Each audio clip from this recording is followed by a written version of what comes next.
Après l'inversion de la courbe du chômage en 2013, François Hollande promet un retournement de l'activité économique désormais. Il demande aussi à être jugé à la fin de son quinquennat, mais on a quand même des internautes qui sont impatients. C'est un peu ce qui ressort des questions qu'on a reçues. On a Max, par exemple, qui vous dit « On a l'impression que le chef de l'État nous dit chaque année qu'après la pluie vient le beau temps et qu'il suffirait d'attendre. Est-ce à cela que se résume sa politique ?» Il y a une différence.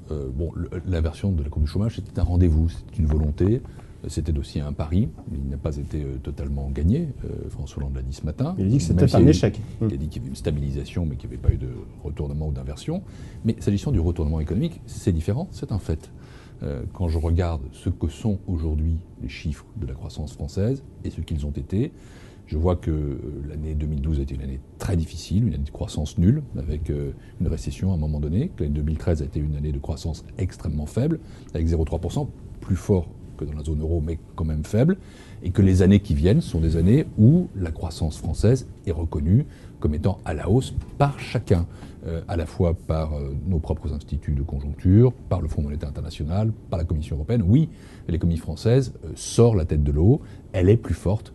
Les 2 premières années ont été des années, encore une fois, de redressement, d'efforts pour la compétitivité, pour l'attractivité du pays, pour faire en sorte que notre économie puisse investir à nouveau. Mais c'est le sens d'ailleurs des que le mesures qui ont été prises. baissé dès la première année, alors que vous saviez, tous les économistes vous alertaient sur le fait que ce ne serait pas le cas. Non, il n'y avait pas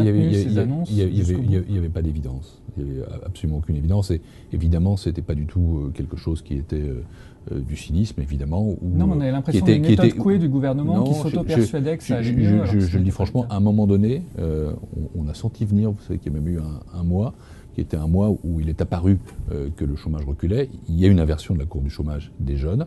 Mais bon, c'est vrai que la croissance n'a pas été suffisante pendant cette année-là. Maintenant, nous sommes sur un autre temps qui est effectivement celui d'une amélioration de la conjoncture économique. Il faut la poursuivre.